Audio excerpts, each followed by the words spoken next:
women leaders are kind of acting as early warning systems for AI risk. It's kind of like that canary in a coal mine analogy. They're seeing what breaks first. So it's not a woman's issue, it's really a business failure pattern. Generative AI is transforming life as we know it, not just in the workplace, but in governance, ethics, and beyond.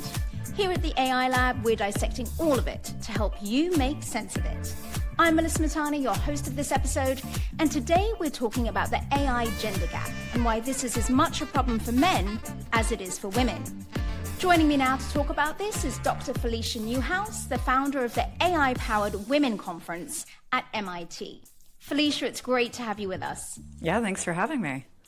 So before you founded this conference, you spent more than 20 years as an executive in Boston tech startups.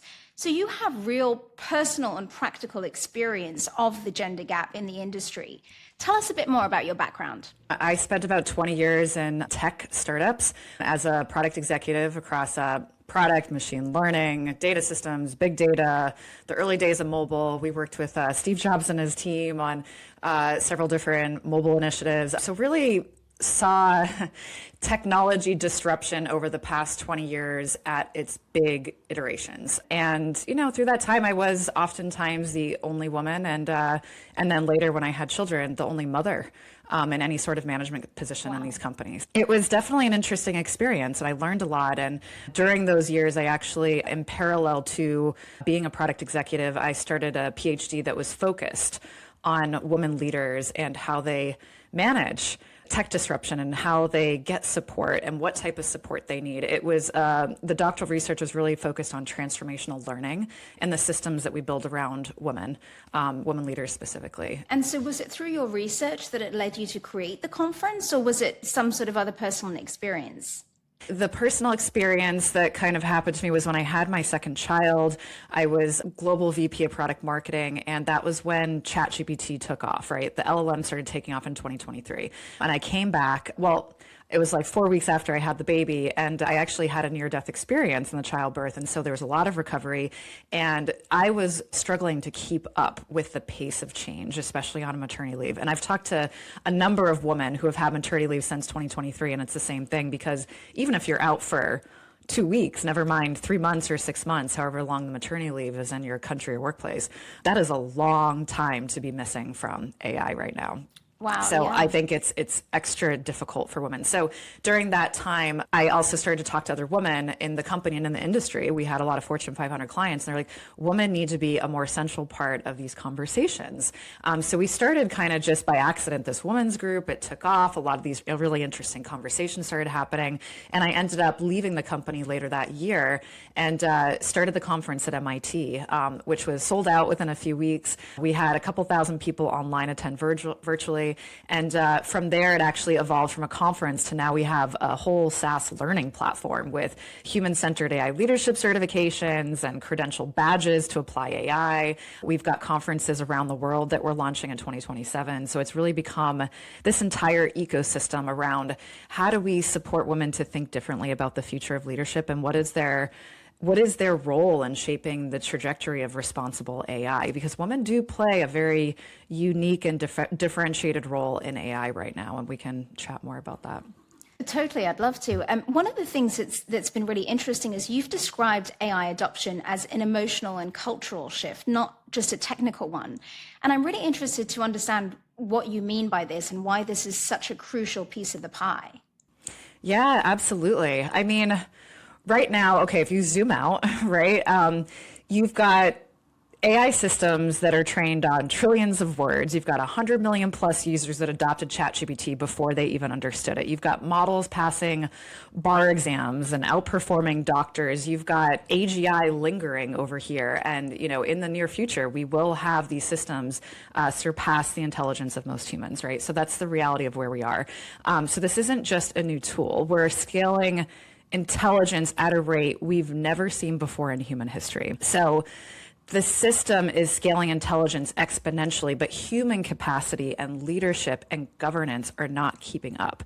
So it's not a technology shift. It's really a distribution of power, of intelligence, of labor, and decision making. And that is very emotional. This is existential, right? Because this starts bringing up all kinds of blind spots for humans around, well, wait, what does this mean for me if I'm replaced? What does this mean if my career is augmented? What does it mean for my children to never be as smart as an AI system that is going to be, potentially in the ruling class of the intelligence systems of our culture? So what does this also mean about what it means to be uniquely human in this moment? We carry a deep capacity to do things that are beautifully different from AI and be actually in symbiotic relationship with it. Exactly. And I mean, this is why women's voices is so important. But the data that I've read, and I'd be interested to see if this jives with what you did and have seen in practice, but also in your doctoral study, is that Harvard Business School, the International Labour Organization, and others have said that 20 to 25% fewer women are using AI compared to men. But the reasons that they give for this is because women are worried about ethics, or they're worried about being judged for using it.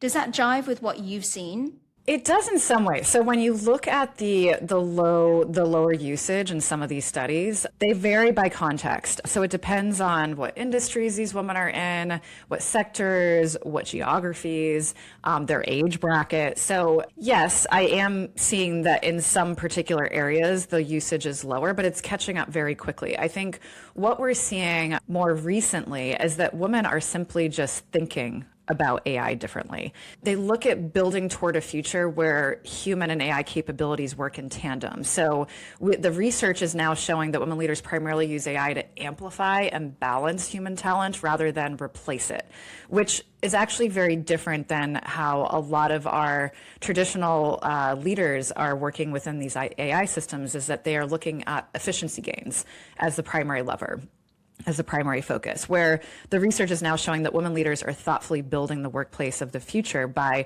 really thinking through understanding unspoken cultural and emotional context and ethical decision making when values conflict, and making judgment calls in ambiguous situations, and motivating teams through change. These are all very emotional, messy, murky pieces of what we actually call women's emotional labor in the workplace.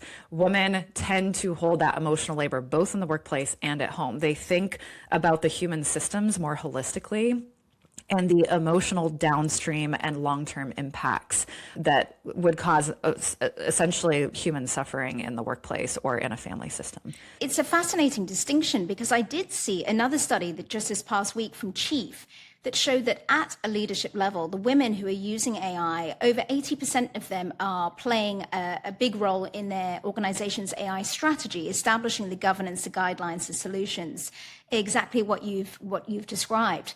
Do you think it's also, when we hear these studies about women using AI less, is it more of just an exposure issue at work? Yes, I think that part of the issue is that, or not even issue, but the opportunity. I mean, women tend to occupy roles that are naturally, in the infrastructure of a company, are naturally more focused on the people. So if you think about HR and people officer leaders, the majority of the people holding those roles are women.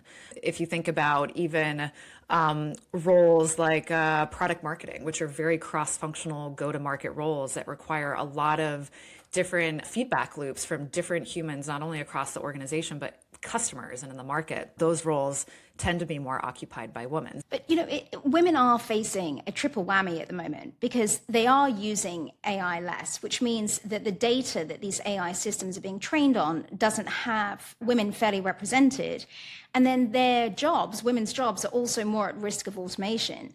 So this is a fundamental problem for women, but it's not just a problem for women, right? It's a big problem for men too, and businesses in general. Absolutely.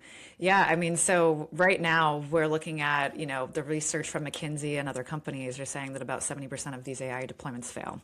Those are due to human factors and not technological factors.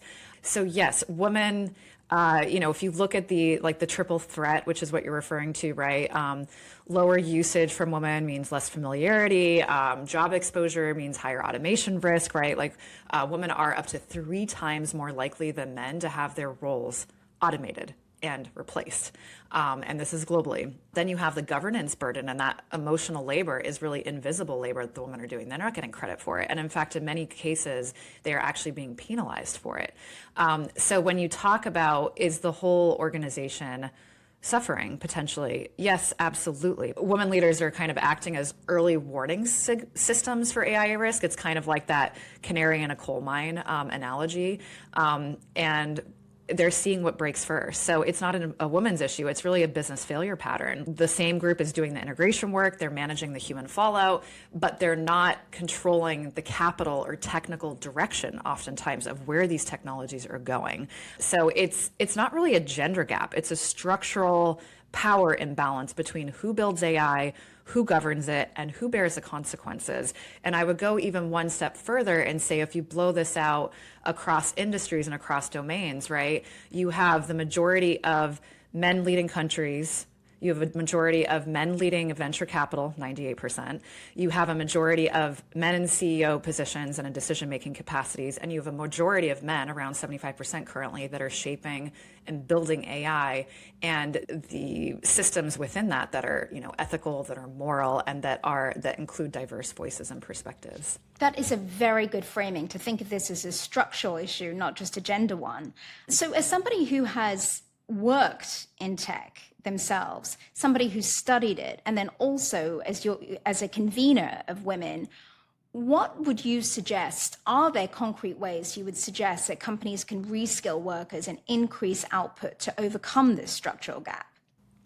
Yeah, absolutely. I don't think it's going to be easy. One of the biggest things companies can do right now is to include those people that are doing that emotional labor and are closest to what is blocking their successful AI deployments. If their focus in a capitalistic system is the bottom line, is profits, is sustainability of their business and their products and what they're offering the market, it would behoove them to also consider the human side of the transformation that could potentially be blocking successful AI deployments. So that goes back to the folks that are closest to governance. It's also looking at like the KPIs, right, that you're giving your team, like what is actually incentivizing your team to focus on governance and ethics and the types of systems you're building.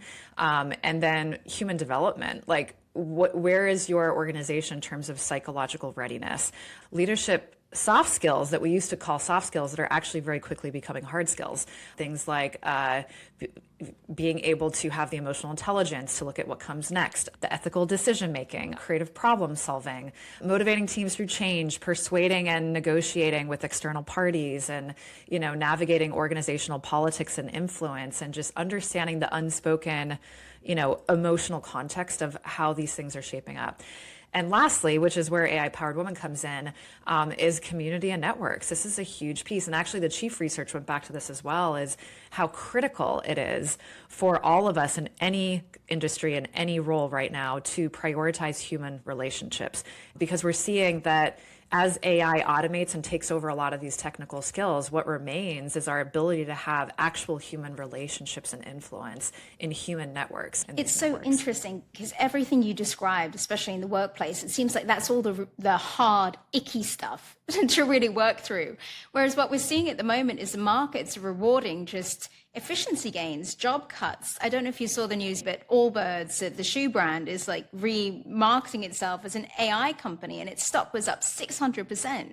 Because this is the easiest stuff that can be rewarded, as opposed to the harder stuff that some of these women are trying to work through. Zooming out just a little bit, because obviously we're seeing this all happen in the US, but there's a whole world and AI is affecting the whole world. What do you think the world isn't paying enough attention to when it comes to women in AI? When it comes to women in AI, I think one of the biggest things is, it sounds so simple, but diverse voices. Because this isn't gender. This is diversity of perspectives during a critical time before we reach AGI. When we reach AGI and these AI systems become more intelligent than nearly every human on the planet, we need to think about the voices that we're encoding into these systems now, and the way that we're deploying them now.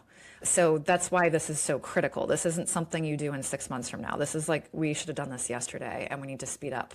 We don't need to speed up the AI deployments and the shiny new features. We have to slow that down, actually, the development, and we have to speed up the diversity of perspectives that are included in these. And women are one. So it's also the diversity of voices among women.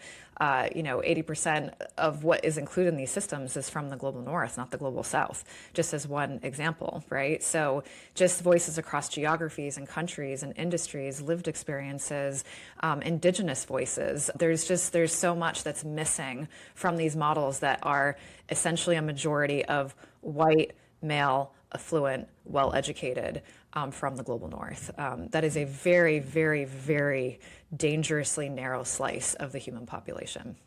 Such a good point. It really is a diverse question, not just a gender one. And women aren't a monolith, as you pointed out. So coming back to the AI-powered women conference, you were giving us a little insight into what some of these gatherings look like. Tell us more, for women who are out there who are interested, what does a typical conference look like?